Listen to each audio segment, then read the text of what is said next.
On the third day, when he reached out and shook my hand, something inside me broke open quietly. It wasn't loud, it wasn't angry, it was just final. I felt the warmth of his palm, the slight tremble in his fingers, and I knew right then that everything I had believed about family, about love, about home was about to change forever. I still close my eyes sometimes and feel that handshake. It lasted maybe 3 seconds, but it lives in me like a whole lifetime. People always ask how a simple touch can carry so much weight. I never know how to answer them. Because you had to be there. You had to feel the air in that small living room, smell the tea that had gone cold on the table, hear the clock ticking too loudly on the wall. You had to see his eyes, tired and kind and sorry all at once. That handshake wasn't just skin against skin. It was goodbye trying to hide inside hello, but I'm getting ahead of myself. Every story has a beginning, and mine starts a long time before that third day. It starts in a little blue house at the end of Willow Street, where the paint was peeling and the garden was always half wild. It starts with Sunday lunches that smelled like my mother's chicken curry and my father's quiet laughter. It starts with 3 kids running barefoot in the rain, believing the world would always be soft and safe. My name is Sarah. I was the middle child, always trying to keep the peace. My older brother Daniel was the smart one, the one who fixed everything with his hands and his head. My younger sister Lily was the dreamer, the one who collected broken things and made them beautiful again. And then there was Dad. Everyone just called him Uncle Ben around the neighborhood because he was everybody's uncle, everybody's friend. He had this way of listening, really listening, that made you feel seen. Mum passed when I was 15. After that, the house got quieter, but Dad kept it warm. He never remarried. He said once very softly that some hearts only love once and that was okay with him. We believed him. We believed everything he told us. Years slipped by like pages in an old book. Daniel got married, moved 2 towns away, had 2 little boys who called me Auntie Sarah and climbed me like a tree. Lily went to art school, came home less and less, but always sent postcards with flowers pressed between the paper. I stayed. I stayed in the blue house, took care of Dad when his knees started hurting, cooked the same curry on Sundays even though it never tasted quite like Mum's. I told myself I was the lucky one, I got to keep him longer. Dad turned 72 that spring. He still mowed the lawn himself, still waved at every neighbor, still left the porch light on for anyone who might need it. But I noticed small things, the way he paused at the top of the stairs to catch his breath, the way he sometimes stared at Mum's photo on the mantel and forgot I was in the room. I started sleeping lighter, listening for his footsteps in the night. One Tuesday in April, he asked me to sit with him at the kitchen table. The sun was coming through the window, painting everything gold. He poured us both tea, even though his hands shook a little. "Sarah," he said, "there's something I need to tell you." I smiled, because that's what you do when the person you love most looks serious. I thought maybe he was going to say the doctor found something, or that he wanted to sell the house and move closer to Daniel. I was ready for almost anything. Almost. He wrapped both his hands around his cup and looked down. "I haven't been honest with you kids," he said softly. My heart did a small, nervous flip. "About what, Dad?" He took a long breath. "About before your mother, about before any of you." I remember the silence that followed. It wasn't empty silence, it was full, heavy waiting. Outside, a bird kept singing like nothing was wrong. Dad finally looked up. His eyes were wet but steady. "There was someone else," he whispered. "Before your mum, a long time before, a son." The word hung in the air like smoke. A son? I felt it land on my chest and sit there. I opened my mouth, but nothing came out. Dad kept talking, gentle and slow, like he was afraid the words might break if he said them too fast. "His name is Matthew. He's 51 now. I haven't seen him since he was 2 years old." 51. That meant Dad had a child before he even met Mum, before Daniel, before any of us. I stared at the table, at the little crack in the wood I had known my whole life, and suddenly it felt like I didn't know anything at all. Dad said he was young, scared, not ready. The mother didn't want him involved. He sent money when he could, but life moved on. He met Mum. They built a family. He buried that old story so deep he almost believed it wasn't real. Almost. Then 3 months ago, Matthew found him. A letter, a phone call, a voice on the other end saying, "I think you're my father." Dad cried when he told me. Not big sobs, just quiet tears sliding down his cheeks while he held my hand across the table. "He wants to meet," Dad said. "Not for money, not for anything except to know me. And I want to know him, Sarah. I'm running out of time to fix what I broke. I nodded because what else could I do? But inside, everything was spinning. All my life, I had been the keeper of this house, of these memories, of Dad's heart. And now there was a stranger who had a claim older than mine. A brother I never knew I had. A piece of Dad I never got to hold. That was the first day. The day the ground under our little blue house started to shift, slow and gentle, the way ice breaks on a lake you thought was solid. I didn't sleep that night. I sat on the porch with a blanket around my shoulders and watched the streetlights flicker. I kept thinking about blood, about love, about what makes a family real. I kept thinking about that boy who waited 49 years for a father who never came. And I kept thinking about my dad, old and sorry and trying so late to be brave. 2 more days, I thought, he's coming in 2 more days. And when he walks through that door, when he shakes my hand, nothing will ever feel the same again. Little did I know how true that would be. The morning after Dad told me, I woke up before the birds. The house was still dark, but I could feel it breathing differently. Every corner seemed to be listening. I padded to the kitchen in my socks and stood there, staring at the chair where Dad had sat the night before. His teacup was still on the table, a faint brown ring inside it like a tiny moon. I picked it up, washed it, dried it, put it away. I needed my hands to be busy so my heart could stay quiet. Dad came down around 7. He looked smaller in his old gray cardigan, like the secret had taken a few inches off him overnight. He smiled when he saw me, but it was a careful smile, the kind you give someone who might still be angry. "Morning, love," he said softly. "Morning, Dad." We moved around each other like two people learning a new dance. He made toast, I poured tea. Neither of us mentioned the word son. After breakfast, he went to the shed to fix the gate that had been leaning for 2 years. I watched him from the window. He hammered slowly, the way old men do when they're thinking more than working. I wanted to go out there and hug him until everything went back to normal. But normal had slipped out the back door sometime yesterday and I didn't know if it was coming home. Daniel called around 10. I almost let it ring out. I wasn't ready to say the words yet, but Daniel never lets anything ring out, he's too practical. "Sarah, why does Dad sound strange?" he asked straight away. Dad had already told him, of course he had. Daniel is the eldest, Dad always tells him the hard things first. I pressed the phone to my ear and felt the kitchen tilt a little. "He told you about Matthew?" I whispered. "Yeah," Daniel said. His voice was steady, but I could hear the effort. "He's coming tomorrow, right?" "Day after," I corrected. 3 days total, today was only the second. Daniel was quiet for a long time. Then he said, "I don't know how to feel, Sarah." I closed my eyes. "Me neither." We stayed on the phone without speaking, just breathing together across the miles. Finally he said, "I'll drive down tomorrow night. I want to be there when he arrives." "Okay," I answered. After we hung up, I felt less alone, but only a little. Lily was harder. I texted her instead of calling. "Dad has a secret older brother for us. He's coming the day after tomorrow." I stared at the screen waiting for the 3 dots. They came, then stopped, then came again. Finally, "What? Then I'm on a train home tonight." I smiled through tears I didn't know were falling. My little sister, always running toward the fire instead of away. The rest of the day passed in slow motion. I dusted shelves that were already clean. I watered plants that didn't need it. Every time I passed Mum's photo in the hallway, I stopped and looked at her smile. She never knew. All those years she loved Dad, she never knew there was a little boy somewhere missing half his story. I wondered if she would have opened the door wide or closed it gently. I think she would have opened it. Mum always had room for one more at the table. In the afternoon, Dad asked me to go with him to the supermarket. He said he wanted to cook something special tomorrow. "Matthew likes roast chicken," he told me, eyes on the road. "How do you know?" I asked. He gave a tiny shrug. "We've talked on the phone a few times. He sounds polite." "Careful?" I nodded and stared out the window at the familiar streets that suddenly felt unfamiliar. In the meat section, Dad held 2 chickens, weighing them like they were made of gold. "Will this be enough for all of us?" he asked. "All of us." The words landed soft and strange. Daniel, his wife and kids, Lily, me, Dad, and Matthew. 7 adults and 2 little boys in our small dining room. I pictured the table with one extra chair squeezed in and felt my throat close.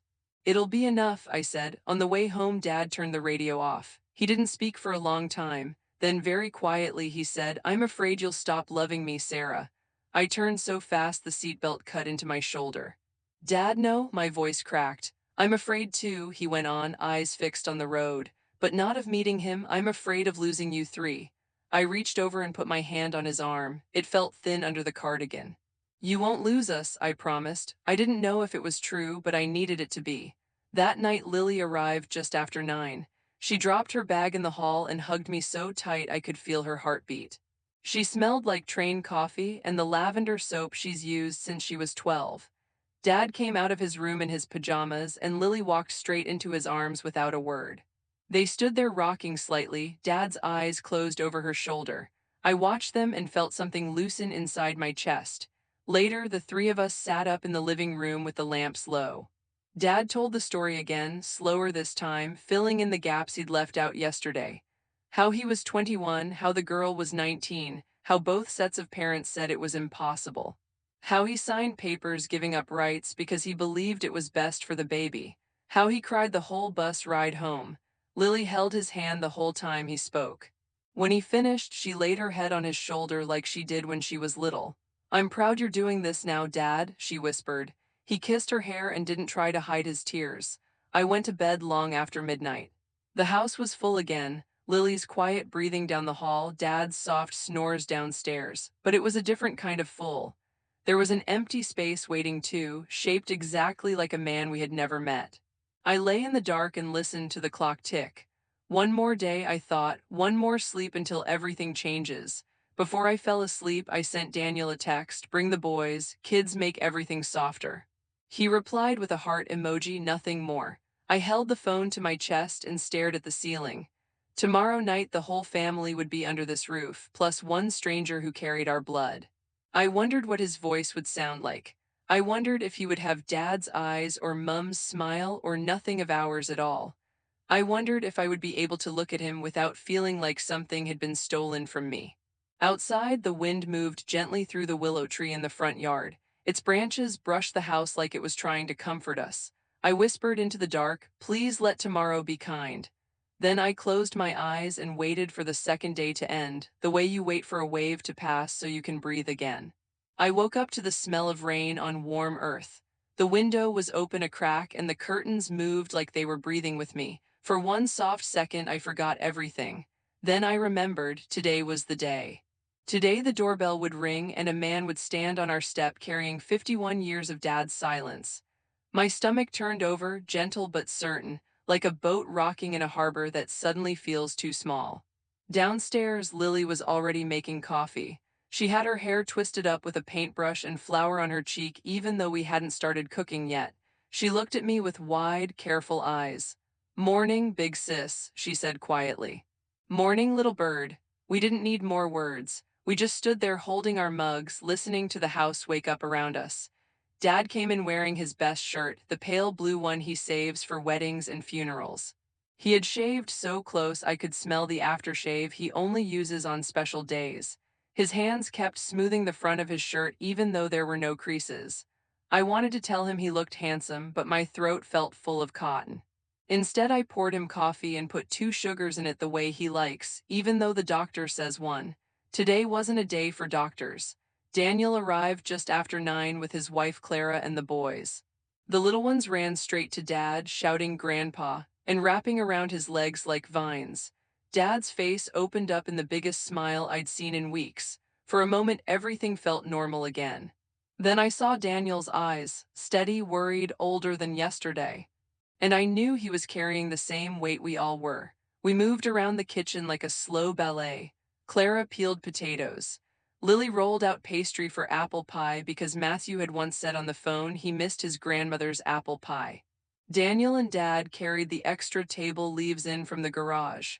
I stood at the sink washing lettuce I didn't need to wash yet, just to have cold water running over my hands. Every so often someone would stop moving and we would all feel it, the waiting. It sat in the room with us like another person. At 11 o'clock, Dad asked me to walk with him to the front gate. The rain had stopped and the air smelled clean. He held my arm the way he used to when I was little and the sidewalk felt too big. We stood under the willow tree and looked at the house. "I used to stand right here the day your mum brought you home from hospital," he said. "You were so tiny in that white blanket." I rested my head on his shoulder. "I'm scared, Dad." I know, love, he whispered. Me too.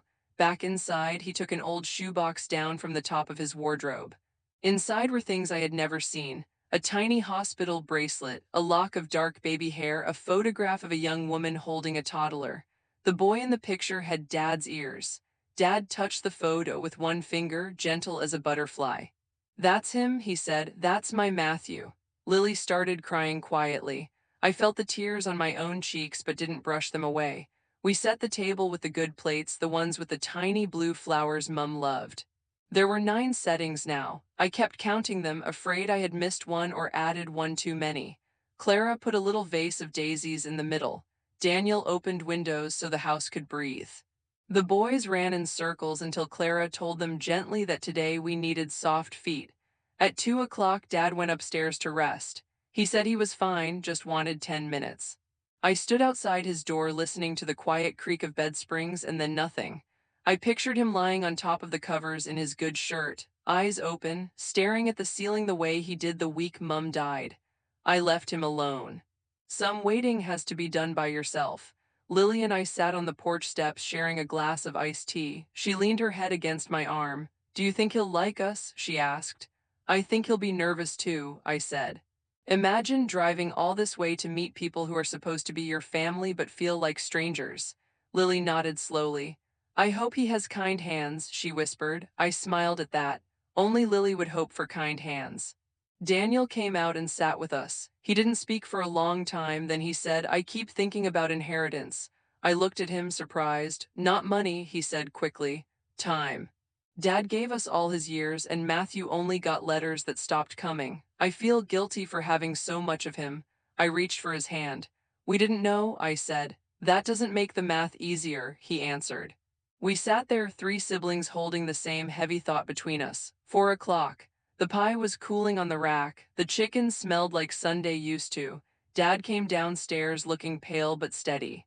He had changed into a different shirt, softer, the one he wears when he gardens. I want him to see the real me, he said when I raised an eyebrow. I kissed his cheek. He'll see you, Dad, 4:30. The boys were watching cartoons with the sound low. Clara was wiping the same spot on the counter over and over. Lily was arranging and rearranging the daisies. Daniel stood at the window watching the street. I folded napkins into little fans the way Mum taught me, then unfolded them because they looked too formal. Plain squares felt more honest. 4:55. Dad went to the bathroom and stayed longer than usual. I heard the tap running and pictured him splashing cold water on his face the way he did before Mum's funeral. When he came out, his eyes were red but clear. 4:58. We all moved into the living room without anyone saying so. The front door was open behind the screen, letting in the warm afternoon. Dad sat in his armchair. Daniel stood behind him with a hand on his shoulder. Lily and I sat on the couch, our knees touching. Clara kept the boys in the kitchen with quiet promises of cookies soon. 4:59. I could hear my own heartbeat. It sounded like someone knocking gently from the inside. 5 o'clock exactly. A car slowed outside, doors closed, footsteps on the path slow, careful. Dad stood up. His knees made a small popping sound. We all stood with him like we were tied to the same string. The screen door creaked. A shadow fell across the floorboards, and then he was there. He was taller than Dad now, but the shape of his shoulders was the same. Gray in his hair, lines around his eyes that looked like they had earned everyone. He wore a simple white shirt and carried a small bunch of supermarket roses wrapped in plastic. His hands were shaking just a little. Dad took one step forward. Matthew, he said, and his voice broke clean in half. Matthew's eyes filled so fast it hurt to watch. Dad, he answered, soft as breathing. They moved toward each other like they were underwater. Dad reached him first. He put his arms around his son and held on the way you hold something you thought you'd lost forever. Matthew's shoulders started to shake. Dad rested his cheek on Matthew's hair and closed his eyes. None of us in the room made a sound. We just watched 51 years try to fit into one hug. After a long time they pulled apart, still holding each other's arms. Dad turned to us, tears shining on his face, and said, "This is my family." Then he looked at Matthew and added, "All of it." Matthew wiped his eyes with the back of his hand and turned to us. He looked at Daniel first, then Lily, then me. His smile was small and careful and real. He took one step closer and held out his hand. I stood up slowly. My legs felt borrowed. I walked the few steps across the rug that suddenly felt a mile wide. When I reached him, I looked into his eyes, brown like Dad's but softer somehow. He waited. I slipped my hand into his. That was the handshake. 3 seconds that rewrote everything. His hand was warm, a little rough, the hand of a man who fixes things for a living.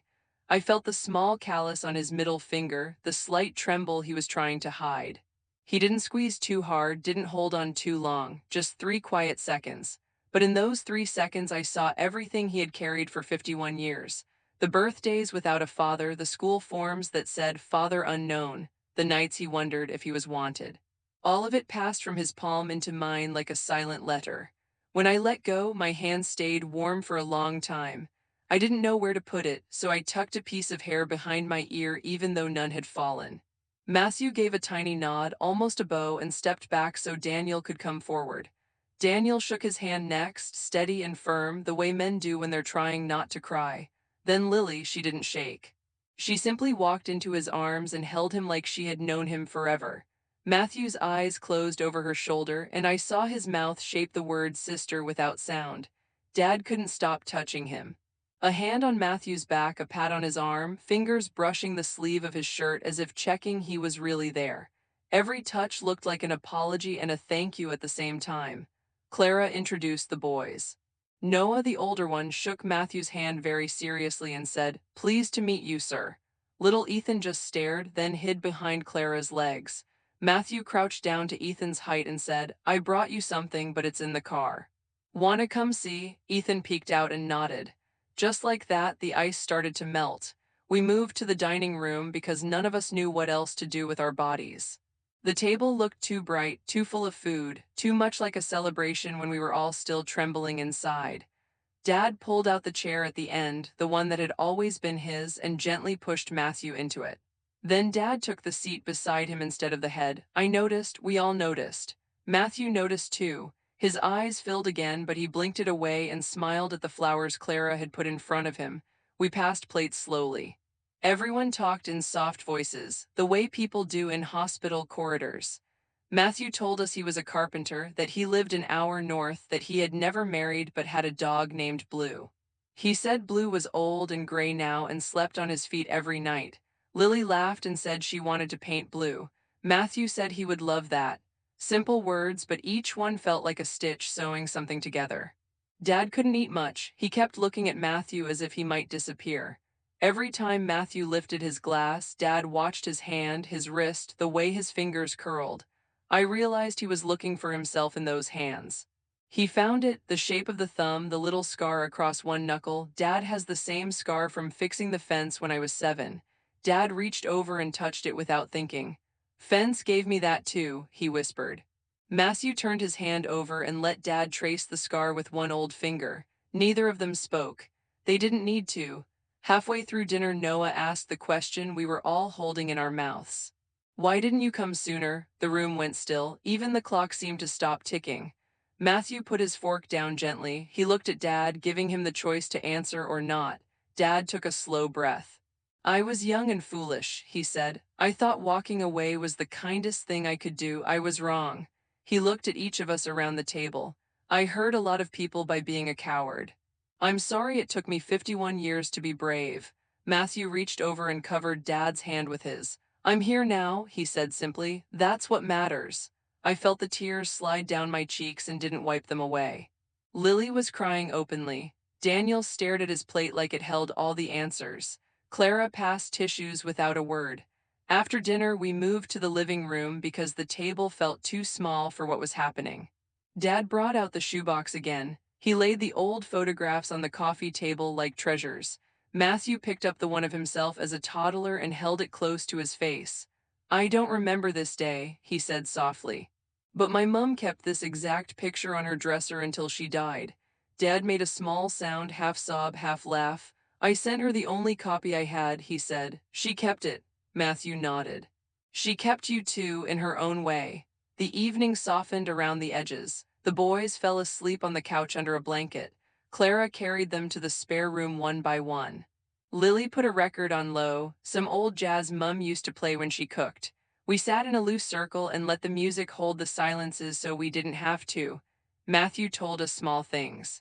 How he used to pretend his grandfather was his dad because it hurt less. How he found dad's name on an old birth certificate when he was 25. How he wrote letters he never sent. Dad listened with his head bowed, hands clasped tight between his knees. Every story seemed to take a weight off Matthew and place it gently on Dad's shoulders. Dad didn't shrug it away. He carried it. At one point, Matthew looked at me and said, "You have her eyes." I knew he meant Mum, even though he had never met her. Dad had sent pictures over the years, quietly through Matthew's mother. I swallowed hard. "Thank you," I whispered. He smiled, and it was Mum's smile, a little crooked on the left side. My heart did a strange flip. Family, I thought, it's in the curve of a mouth you've never seen before. Around 10 o'clock, Dad started to fade. His eyes were heavy, his words slower. Matthew noticed first. He stood up and said, "I should let you rest." Dad looked panicked. "Stay," he said quickly. "There's a guest room or the couch." "Or please," Matthew glanced at us, Daniel, Lily, me, asking permission without words. Lily spoke first. "Stay," she said. "We have plenty of blankets." I nodded. Daniel added, "We're not done talking yet." Matthew's shoulders dropped with relief. We made up the couch with the good sheets and 2 pillows. Dad hovered nearby like he was afraid to leave Matthew alone even for a minute. When the lights were low and the house quiet, Dad stood in the doorway of the living room. Matthew looked up at him. "Good night, son," Dad said, testing the word like it might break. Matthew's face softened completely. "Good night, Dad," he answered. Dad's hand flew to his mouth and he turned away fast so we wouldn't see him cry. Upstairs, Lily and I lay in my bed like we did when we were kids and thunder scared her. She whispered into the dark, "He's nice, Sarah." "I know," I whispered back. I wasn't ready for him to be nice. She found my hand under the blanket and squeezed.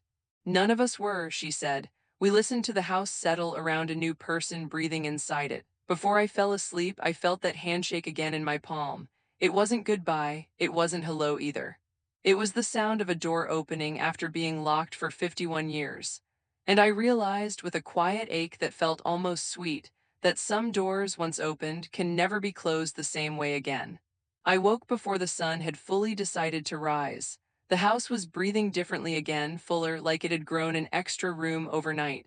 Downstairs, I could hear the soft clink of a spoon against a mug. Someone was already awake. I pulled on Dad's old sweater, the one with the holes in the elbows, and went down barefoot so the stairs wouldn't creak. Matthew was sitting at the kitchen table in the half-dark. He had a mug between his hands and was staring at the steam like it might tell him what to do next. He looked up when my foot touched the last step. "Sorry," he whispered. "I didn't mean to wake anyone." "You didn't," I said. "I think the house just wanted us both here." He smiled at that, small and tired and grateful. I made myself tea and sat opposite him. For a long time we didn't speak. The silence wasn't heavy. It was careful, the kind you wrap around something new and fragile. Outside, the birds started their morning conversation. A car passed slowly on Willow Street. Inside, 2 almost strangers sat sharing the same quiet air. Finally, he said very softly, "I practiced what I would say to him for 30 years. I waited. Every birthday, every Christmas, I had a speech ready. Then yesterday, he opened the door and I forgot every word." I nodded. "Dad does that to people," I said. "He makes speeches feel too small." Matthew looked at me then, really looked, and I felt seen in a way I hadn't expected. He wrapped both hands around his mug again. "I keep thinking I should feel angry," he said. "I waited my whole life for angry, but sitting here in his kitchen, smelling toast he probably made for you kids every school morning, I just feel tired. And glad." His voice cracked on the last word. I reached across the table and touched the back of his hand just for a second. "Glad is allowed," I whispered.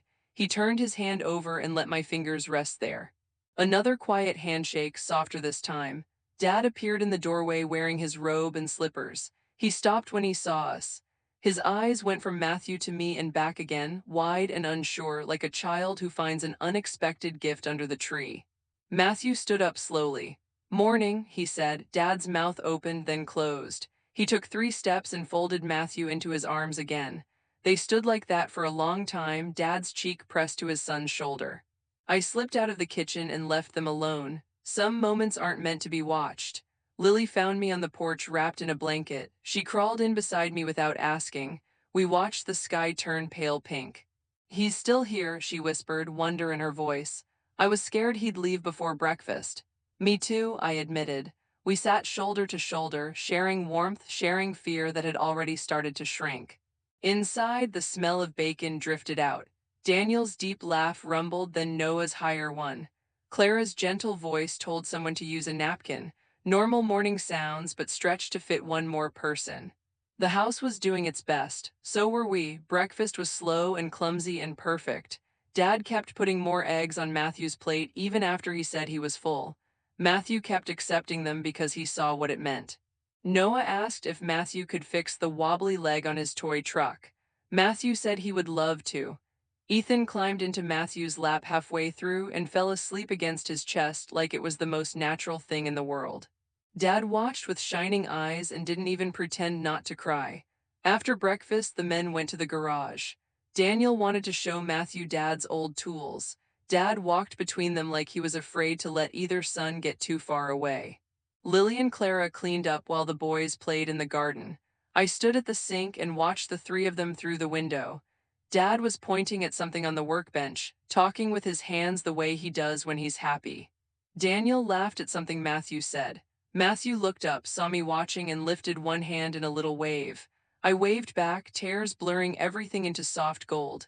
Later, Dad asked if we would all go to the cemetery. He wanted to introduce Matthew to Mum. None of us had expected that. We looked at each other, then at Matthew. He nodded slowly. I'd like that, he said. So we piled into 2 cars and drove the quiet road to the hill where Mum rests under the big oak. The grass was still wet. Dad carried the daisies Clara had saved from the table. We stood in a half circle around the stone that says beloved wife and mother. Dad laid the flowers gently and rested his hand on the marble. Grace, he said, voice steady, this is Matthew, our boy. He stepped back so Matthew could come forward. Matthew stood there a long time. Finally he spoke, so low we almost missed it. I wish I could have known you, he said. Thank you for taking care of him when I couldn't. Then he placed his own hand on top of Dad's on the stone. I felt Lily reach for my hand. Daniel's arm went around Clara's shoulders. Even the wind stopped moving. On the way home, Dad asked Matthew to drive. He handed over the keys like he was passing something sacred. Matthew's hands shook a little as he adjusted the mirror. Dad sat in the passenger seat and kept looking at the side of his son's face like he was memorizing it. In the back seat, I watched the two of them in the rearview mirror and felt something shift inside my chest, something old making room for something new. That afternoon, we sat in the garden under the willow. Matthew told us about his mother, how she never said a bad word about Dad, only that he was young and the world was hard. How she kept every birthday card Dad sent until she died. How she left Matthew a letter that said, if you ever find him, forgive him for me. Dad cried quietly into his hands. Matthew didn't try to comfort him with words. He just rested a hand on Dad's knee and let him cry it out. Evening came gentle and slow. We ate leftovers on the porch because no one wanted to be inside walls tonight. The boys chased fireflies. Clara took photos no one posed for. Lily sketched Matthew's hands holding a jar with a glowing bug inside. Daniel opened beers and passed one to Matthew without asking if he wanted it. Brother things. Simple, ordinary, brand new. When the sky turned deep purple, Dad asked Matthew to stay another night. Matthew looked at each of us, checking. We all nodded before he even spoke. I'd like that, he said. Dad's whole body relaxed like someone had loosened a knot he'd carried for decades. Later, when the house was quiet again, I found Dad in the living room looking at the old photographs spread across the coffee table. He was touching the one of baby Matthew the way he used to touch my hair when I had nightmares. I sat beside him. Are you okay, Dad? He thought about it for a long time. I lost 51 years, he said. But today I got a day I never thought I'd have. I think I'm more than okay, love. He kissed my forehead and went to bed lighter than I'd seen him in years. I stayed on the couch a little longer. Through the wall I could hear Matthew moving around the guest bathroom, the small, ordinary sounds of a man brushing his teeth in a house that now belonged to him too. I looked at my hand, the one that had shaken his yesterday. The warmth was gone, but the memory of it lived under my skin. 3 days ago, I thought a handshake would break everything. Tonight, I understood it had only just started to mend things I didn't know were torn. Matthew stayed 5 more nights. He said he had taken 2 weeks off work just in case, And every morning we woke up relieved that just in case still meant he was here. The house learned his footsteps. The soft creak on the third stair, the way he paused at the kitchen door to see who was already up, the quiet click of the back door when he let Blue's memory out into the garden with him at dawn. We never asked him to leave, and he never asked if he should. Some things don't need words. On the third morning, he fixed the wobbly gate Dad had been meaning to fix for 2 years. He did it without fuss, just carried tools from the shed and worked while the kettle boiled. Dad stood nearby pretending to weed the roses so he could watch. Every time Matthew bent a nail straight or measured twice, Dad's eyes shone with something that looked like pride and wonder mixed together. When the gate swung smooth and perfect, Dad walked through it 3 times just to feel it move. Then he hugged Matthew so hard I heard the air leave both of them. Lily painted him every day, not posed portraits. She caught him in the small moments. Matthew sanding a piece of wood, sunlight on his hair. Matthew laughing at something Noah said. Matthew asleep on the couch with Ethan curled against his side like a kitten. She pinned the sketches on the fridge with alphabet magnets until there was no room left. Matthew blushed every time he saw a new one, but he never asked her to stop. Daniel started calling him mate without thinking. They spent hours in the garage talking about engines and timber and life. Daniel told him about the night each of his boys was born. Matthew listened the way thirsty ground takes rain. One afternoon I heard Daniel say, "You would have been the best uncle." Matthew answered, so low I barely caught it, "I still can be." Daniel's hand landed on Matthew's shoulder and stayed there a long time. I found myself watching Matthew's hands. They were Dad's hands, 30 years younger. The same half-moon scar, the same way the knuckles cracked when he stretched. I caught myself reaching for things at the same time he did, both of us pulling back with shy laughs. "Sorry, habit," I'd say. He'd smile and say, "It's okay, I'm still learning where I fit." But he was fitting. Slowly, gently, like a puzzle piece that had been lost under the couch for decades and finally slid home. On the 6th day, he asked if he could see Mum's garden. Dad walked him around the roses and told him which ones Mum had planted the year each of us was born. He stopped at the white climber by the back fence. "This one was for Sarah," he said. "She was born in a snowstorm, and Grace said white roses reminded her of quiet mornings." Matthew touched a petal like it might bruise. "I wish I could have brought her flowers," he said. Dad's eyes filled. "You're here now," he answered. "That's the best bouquet she could have." That evening Matthew cooked for us. He said his mother taught him chicken soup the way her own mother made it, with lemon and too much dill. He stood at our stove in one of Dad's old aprons, sleeves rolled high, tasting and adjusting like it mattered more than anything. We sat around the table while rain tapped the windows and ate bowl after bowl. Dad closed his eyes at the first spoonful and whispered, "This tastes like forgiveness." Matthew's hand shook as he served seconds. After supper, he took an envelope from his jacket. Inside were photographs he had carried for years. Him at 6 on his first bike. Him at graduation, tall and alone in the crowd. Him holding his mother's hand in a hospital bed near the end. He laid them on the table like cards. "I brought these so you could see what you missed," he said quietly, "but also so you know I turned out okay." Lily traced the picture of the little boy on the bike and started crying. Daniel picked up the graduation photo and studied it for a long time. Dad held the hospital one and rocked slightly, back and forth, the way he used to rock us when we had fever dreams. Later, when the house was asleep, I found Matthew on the porch staring at the stars. I brought 2 beers and sat beside him. We drank in silence for a while, then he said, "I keep waiting to wake up." I rested my head on the railing. "Me too," I said, "but the dream keeps going." He laughed softly. "Your dad snores exactly the way I do," he said. "I heard him through the wall and thought it was me for a second." I smiled into the dark. "Welcome to the family choir." On the 8th morning he packed his small bag. We all pretended it was normal, passing toast and marmalade, talking about the weather. But the air felt thin, like before a storm. Dad kept refilling Matthew's cup even after it was full. When the bag was by the door, Dad stood in front of it like he could block the leaving with his body. Matthew knelt and tied his shoes slowly, giving us time. Then he stood and looked at each of us. "I live an hour away," he said. "That's not far." Dad's chin trembled. "Come back tonight," he said, "for dinner or tomorrow or any day." Matthew's eyes filled. "I will," he promised. "Every day I can." We walked him to his car, the boys hugged his legs. Lily pressed a rolled-up sketch into his hand, Blue the dog, painted from the description he'd given her. Daniel shook his hand, then pulled him into a proper hug. I waited until last. When he turned to me, I didn't shake his hand this time. I stepped forward and wrapped my arms around him. He smelled like sawdust and our soap and home. "Thank you for coming," I whispered against his shoulder. "Thank you for letting me," he whispered back. Dad was last. They held each other a long time. Dad's hand kept moving over Matthew's back, counting ribs, making sure he was real. When they pulled apart, Dad cupped Matthew's face in both hands. "I love you," he said clearly. "I should have said it every day for 51 years. I'm saying it now. I love you." Matthew leaned his forehead against Dad's. "I love you too, Dad." They stayed like that while we all cried quietly around them. He drove away slowly. We stood in the driveway and watched until the car turned the corner. The willow branches moved in the breeze like they were waving goodbye and hello at the same time. Dad kept one hand raised long after the car was gone. Then he turned to us, eyes red but shining. "He'll be back tonight," he said. It wasn't a question. That afternoon the house felt too big again.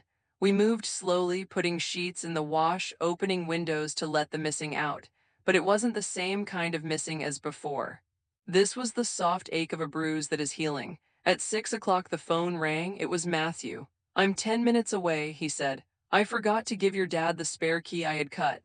Dad laughed until he cried when Matthew walked in and pressed the new key into his hand. We ate spaghetti on the porch and watched the stars come out one by one. That night I fell asleep listening to Dad and Matthew talking downstairs, voices low and steady, filling in 51 years one gentle sentence at a time. I smiled into my pillow. 3 days, one handshake, and my whole life changed forever. But the change didn't stop on the third day. It just kept growing, quiet and steady, like a river that finally found its way home. The first month after the handshake, our phones never stopped glowing. Matthew texted good morning every single day at 6:47 a.m., the exact time he said he used to wake up wondering if his father was awake too. Dad learned how to use emojis just so he could send back a sun and a heart. He practiced on me first, showing me the screen like a child with a new drawing. "Look, Sarah, I found the little yellow face that's crying happy tears." I kissed the top of his head and told him he was doing beautifully. Matthew came every weekend and some weekdays too.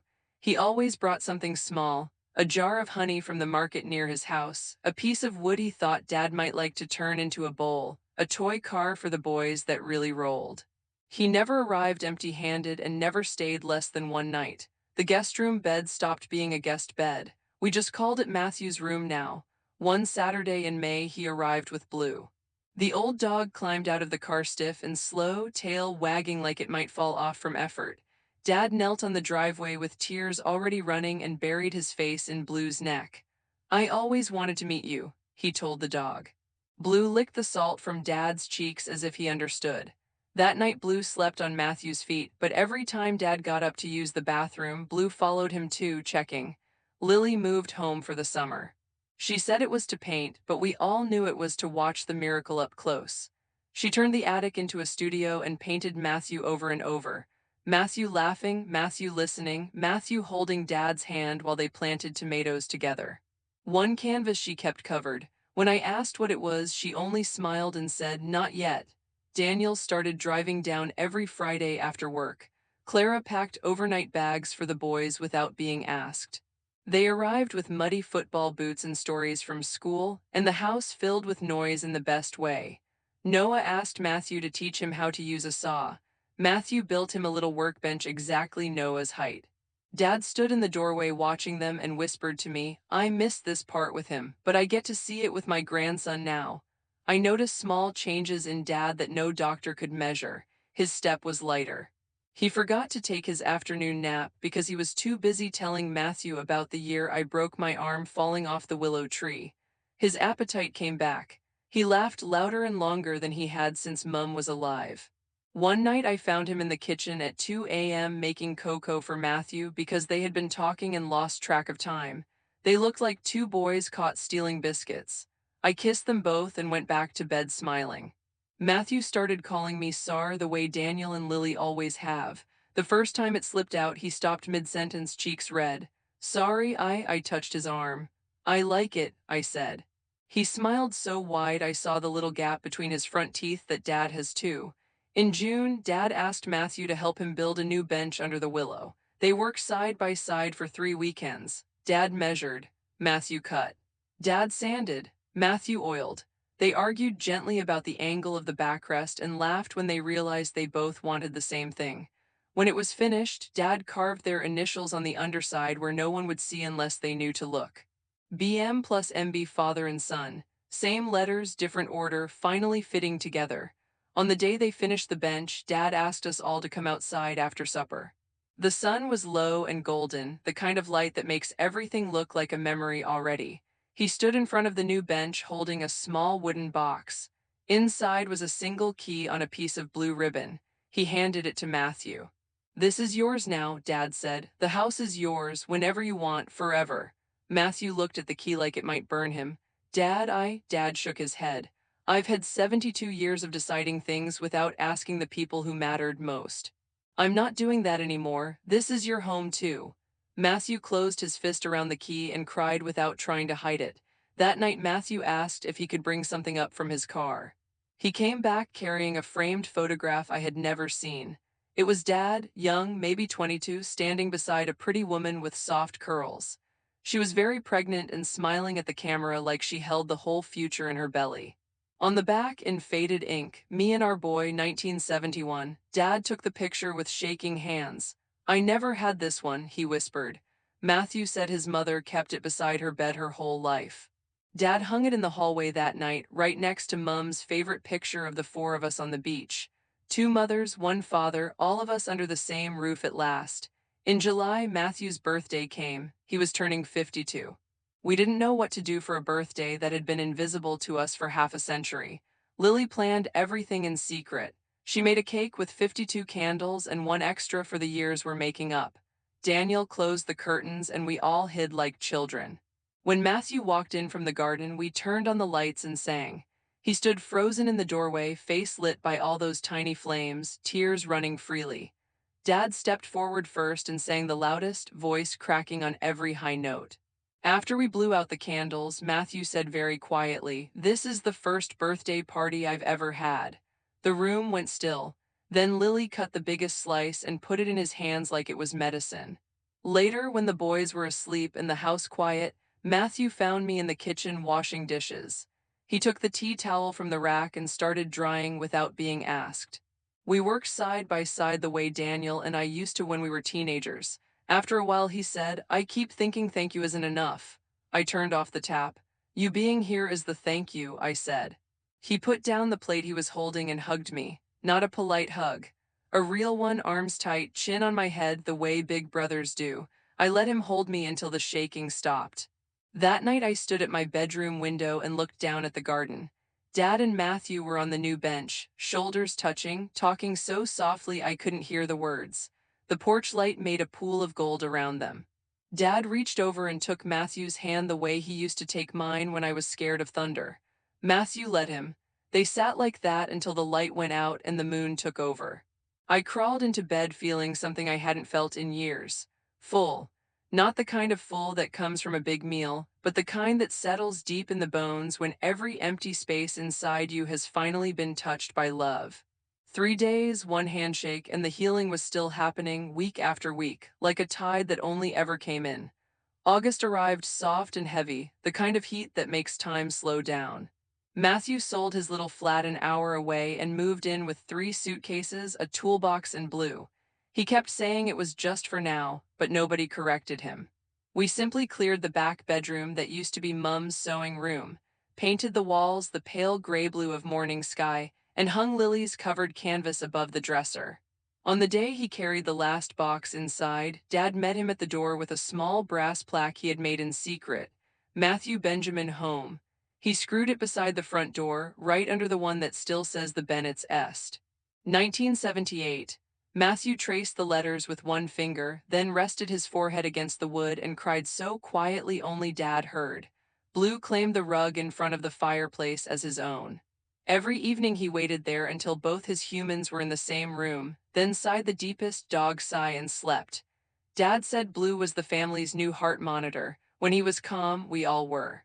Matthew and Dad built a routine the way other people build fences.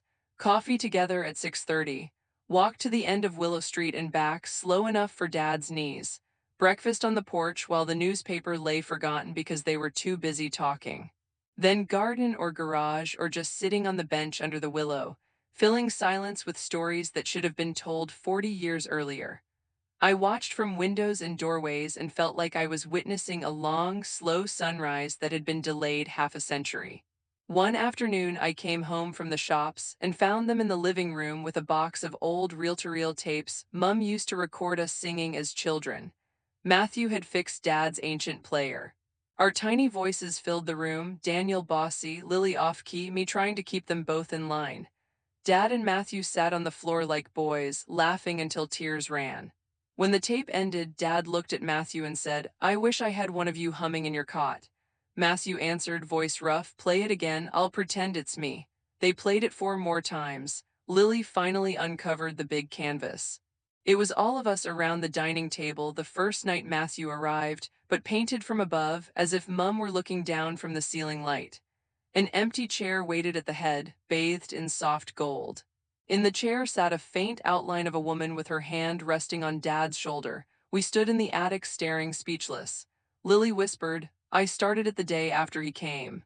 I didn't know why the chair was empty until last week." Dad touched the painted hand on his shoulder and had to sit down on the floor. Matthew sat beside him, arm around his back, and they stayed there until the light changed. In September, the doctor said Dad's heart was stronger than it had been in 10 years. He looked at Matthew sitting beside Dad in the examination room and told him, "Whatever you're doing, keep doing it." Matthew answered, "I'm just coming home every day, Doc." The doctor smiled like he understood miracles happen in ordinary clothes. Daniel and Clara started looking for a house closer.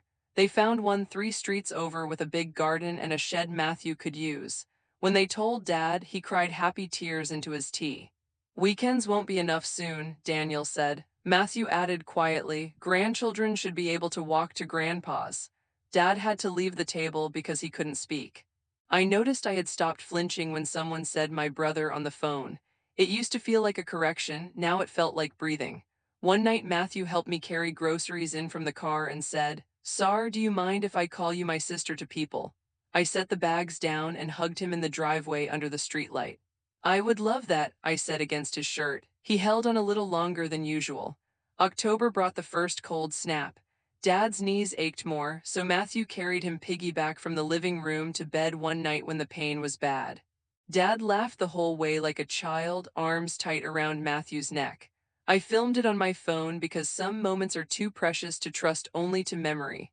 We watch it sometimes on quiet evenings and laugh until we cry again. On a Sunday in November, Matthew asked if we could have a proper family photograph. We dressed in our best ordinary clothes and walked to the park where the oak trees turn red. A kind stranger took the picture. Dad in the middle, Matthew on one side, Daniel on the other, Lily and I tucked close, Clara and the boys in front. Behind us, the leaves fell slow and gold. When we saw the photo later, Dad said, "That's everyone." He hung it in the hallway where the old one used to be, just the 5 of us and Mum. Now there were 9 faces and one dog, and still room for whoever might come next. That same month, Dad asked Matthew to help him write letters. One to every birthday Matthew never received a card for. 51 letters. They sat at the kitchen table every evening after supper, Dad's shaky handwriting beside Matthew's neat carpenter script. "Dear Matthew, on your 5th birthday I was Dear Matthew. On your 12th birthday they cried over some, laughed over others, sealed each one with a kiss pressed to the envelope." When the last one was finished, Matthew stacked them gently and tied them with the same blue ribbon that once held his house key. He put the bundle in the top drawer of his dresser for a rainy day. Winter crept closer. We bought a bigger Christmas tree because the old corner wouldn't fit all the presents anymore. Matthew built a train that ran around the base because Noah asked, and because he could. Dad sat on the floor helping, passing nails and telling stories about the train set he had when he was Noah's age. Blue lay between them, thumping his tail every time the hammer fell. One night in early December, I woke to voices downstairs. I crept to the landing and saw lamplight spilling from Dad's room. The door was open. Matthew sat on the edge of Dad's bed in his pajamas, holding Dad's hand while Dad cried quietly. I heard Dad say, "I'm so scared I won't have enough years left to make it up to you." Matthew answered, voice steady, "You already have. Every morning you wake up and smile at me across the kitchen is another year you give me." Dad turned his face into Matthew's shoulder and sobbed like a child who had finally been found. Matthew rocked him gently and hummed the lullaby Mum used to sing to us. I went back to bed with tears on my pillow and gratitude in every heartbeat. The next morning, Dad seemed lighter again. He told Matthew he wanted to change his will. Not to take anything away from us, never that, but to make sure Matthew's name was there too.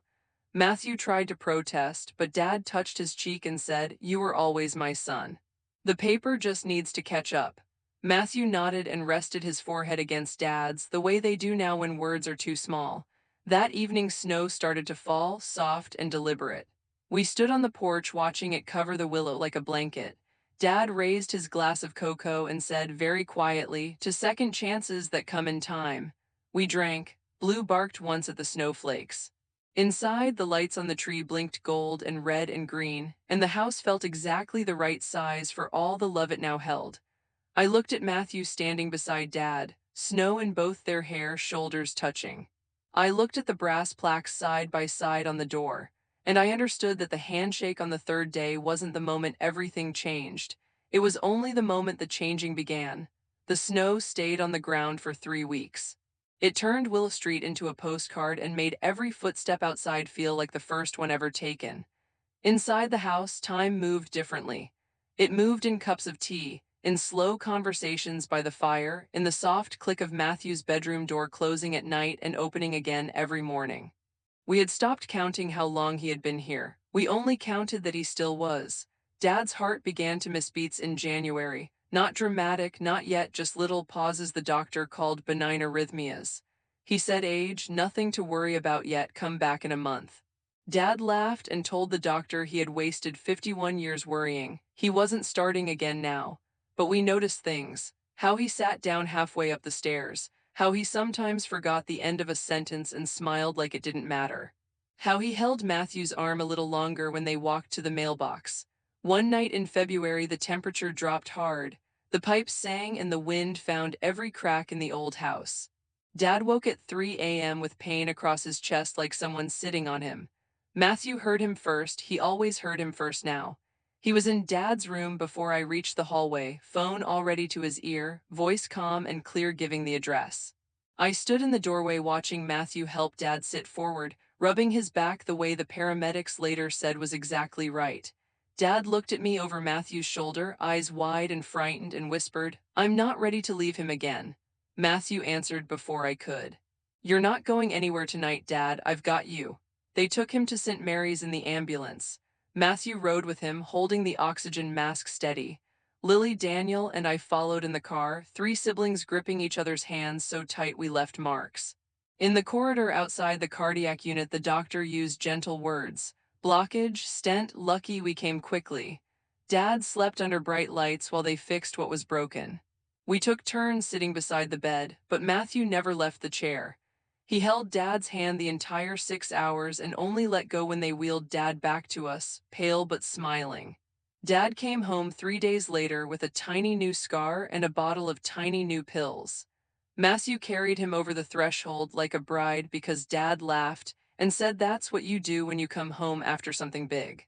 We tucked him into bed and took turns reading to him the way he used to read to us. Matthew read the woodworking magazine aloud in his low, calm voice until Dad's eyes closed and his breathing evened out. Then Matthew laid his head on the blanket beside Dad's hand and fell asleep sitting up. I covered them both with the same quilt and left them like that, father and son stitched together by exhaustion and love. Spring tried to come early that year. Crocuses pushed through the snow in the front bed, stubborn purple and gold. Dad watched them from the window and said they reminded him of grace, small things that survive winter. He was slower now, moved like a man underwater, but his eyes were bright and busy. He had lists. Things he still wanted to teach Matthew, places he wanted us to go together, stories he needed to finish telling. In March, he asked us to gather in the living room on a Sunday evening. The fire crackled low. Blue lay across both their feet. Dad sat in his chair with a folder on his lap. He waited until we were all there, Daniel and Clara on the couch, Lily curled on the rug, me in the rocking chair, Matthew on the ottoman beside Dad. Then he opened the folder and took out 5 envelopes, each with a name written in his careful, shaky handwriting. He started with Daniel, then Lily, then me. Inside each was a letter and a small gift, my old baby bracelet for Daniel to give his daughter one day, Mum's locket for Lily, the compass he used when we went camping for me. We cried quietly as we read. Then he handed the thickest envelope to Matthew. Matthew opened it with fingers that wouldn't stop trembling. Inside were the 51 birthday letters they had written together, now bound with blue ribbon, and one new letter on fresh paper. Dad had written it in hospital while Matthew slept in the plastic chair. Matthew read it aloud, voice breaking every few words. My dearest son, if you are reading this, I have either run out of mornings or I am simply too slow to say it in person one more time. I need you to know these things with my whole heart. You were never a mistake. You were the first beat my heart ever made that mattered. I lost 51 years, but you gave me every day since you walked through my door twice, once in love, once in mercy. Thank you for forgiving a foolish boy who took too long to become your father. Live in this house as long as you want. Love these people the way they love you. And when you sit under the willow, know I'm there too, proud and finally at peace. I love you bigger than every mist yesterday, Dad. When Matthew finished, the only sound was the fire and Blue's tail thumping softly. Dad reached for him. Matthew went to his knees and laid his head on Dad's lap like a child. Dad stroked his hair the way he stroked ours when nightmares came. None of us moved for a very long time. April brought real warmth. The willow put out its first green tears. Dad's strength came and went like tides. On good days, he and Matthew worked in the garden, planting tomatoes in the exact spot they had planned the year before. On quiet days, they sat on the bench and watched the clouds change shape. Dad started calling it our bench, and Matthew never corrected him to say he had built it. It belonged to both of them now. One evening, Dad asked me to bring the family photo album, the big brown one Mum kept on the top shelf. He turned the pages slowly until he found an empty page near the back. He took the new park photograph, the one with all 9 of us, and slipped it in. Then he closed the book and rested his hand on the cover. Complete, he said softly. Matthew kissed the top of his head and left his lips there a long time. In May, Dad stopped pretending he was getting better. He told the doctor he wanted to stay home, no more hospitals. We turned the downstairs study into a bedroom with wide windows that looked onto the willow. Matthew carried the bed frame himself and built a small ramp at the back door without being asked. We filled the room with photographs and the sound of our voices coming and going. Every evening we gathered there. The boys did their homework on the floor. Lily painted watercolors of the garden. Daniel read the newspaper aloud. I cooked soft things Dad could manage. Matthew sat beside the bed and held Dad's hand or rubbed his feet or simply breathed with him when words were too heavy. On the night the lilacs opened, Dad asked us to open all the windows.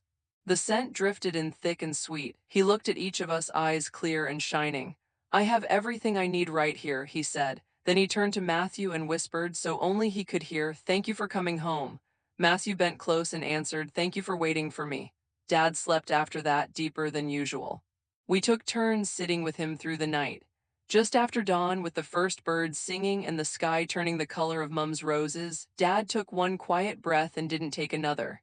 Matthew felt it first, the hand in his going slack. He laid his head on Dad's chest and made a sound I hope I never hear again. We came running, all of us, and filled the room with soft goodbyes and softer tears. We buried him beside Mum under the oak, the plot he had bought for 2 now holding everything it was meant to hold. Matthew stood between Daniel and me, arms linked with ours, Blue's leash wrapped around his wrist. When the minister said earth to earth, Matthew stepped forward and placed a small wooden box on the coffin, the 51 letters, tied with the blue ribbon. Then he put one white rose from Mum's climber on top. He didn't cry then. He waited until we were home and the house was too quiet, then he sat on their bench and cried until there was nothing left. That night we left Dad's bedroom door open. The willow leaves tapped the window like gentle fingers. We slept all over the house, on couches, on floors, closed together the way you do when the world tips. I woke once and saw Matthew standing in Dad's doorway, hand resting on the empty bed. He didn't move for a long time. Then he whispered into the quiet room, "I'm still here, Dad. I kept my promise." Morning came pale and careful. The house waited for footsteps that would never come again, but it also waited for hours, and we were still here, all of us. The story wasn't finished. It had only changed shape. The first morning without Dad, the house forgot how to wake up. No kettle whistling at 6:30, no slippers shuffling, no soft humming from the kitchen, just silence thick enough to touch. Matthew stood at the stove anyway, making coffee for 8 cups because that's what his hands knew to do. When he realized, he set the extra mug upside down on the counter, the way Dad always did when someone was away. None of us told him to stop. We drank the 7 cups and left the eighth untouched, a quiet place kept at the table.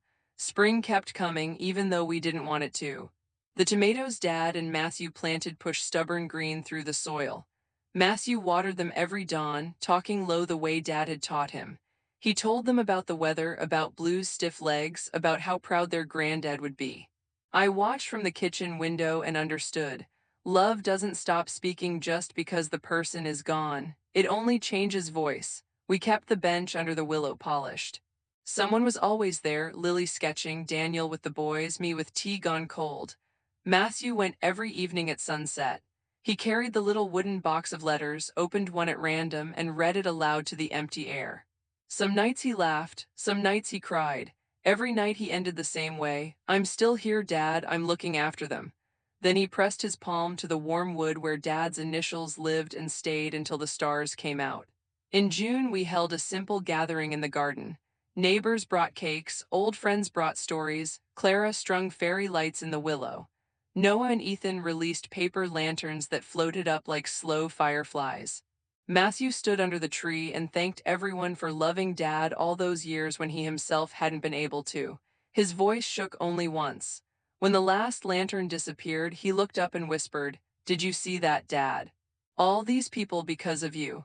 The wind moved the branches as if someone nodded. Summer ripened. Daniel and Clara finished moving into the house 3 streets away. The boys started calling Matthew Uncle Matt without noticing when it began. Lily sold her first big painting, the one with Mum's gentle outline in the empty chair, and used the money to buy proper headstones for both Mum and Dad, side by side, names carved deep. Under Dad's, she had them add a single line. He waited and love came home. Matthew kept the blue house exactly as it was, only softer now.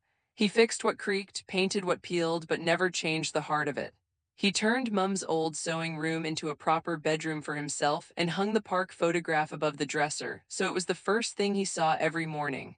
Some nights I heard him talking in his sleep, saying, "I'm here, Dad," the way a child promises not to leave the nightlight on too long. In September, on what would have been Dad's 75th birthday, Matthew asked us to come to the cemetery. He carried a small wooden box he had made, pale oak, simple joinery, perfect. Inside was a single white rose from Mum's climber and a letter in Matthew's own handwriting. He placed the box in front of the stone, knelt, and read aloud. "Dad, 1 year ago today you gave me a key and called me home. I was 52 years late walking through your door, but you kept it open anyway. You taught me that love can be patient for 51 years and still have enough left to fill every day after. I miss you in ways I don't have words for, but I feel you in the way the house breathes, in the way Sarah makes tea, in the way the boys laugh, in the way the willow moves when there's no wind.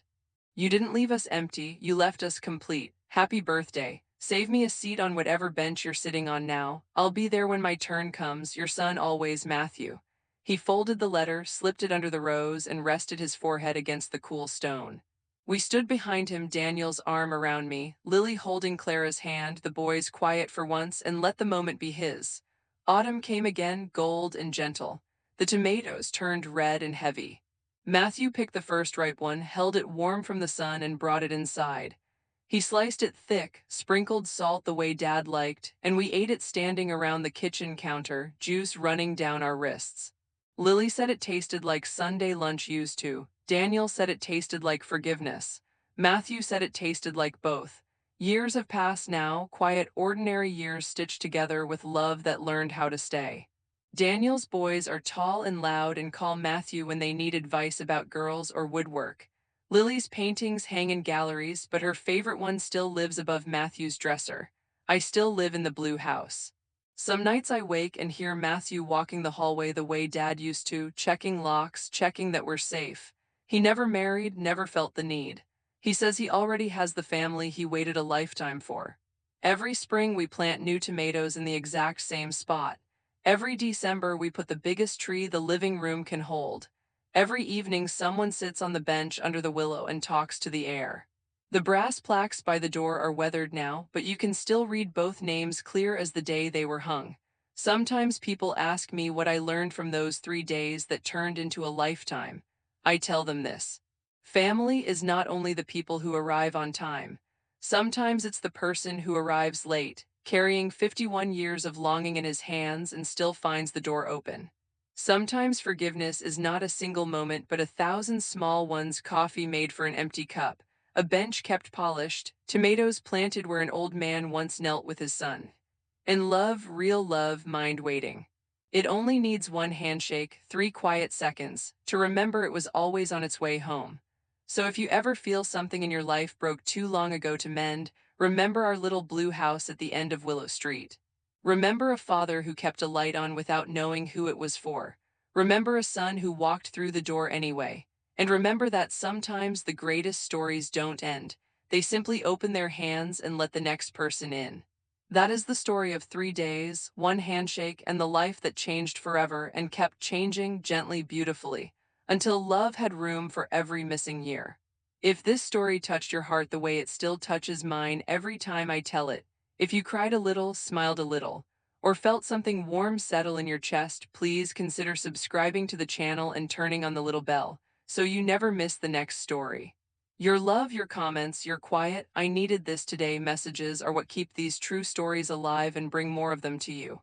Every like, every share, every new subscriber feels like another seat added to our table, another lantern lifted into the night sky. Thank you for sitting with us under the willow tree tonight. Thank you for letting this family's healing become part of yours. See you in the next story. Good night, and take care of the people waiting for your handshake.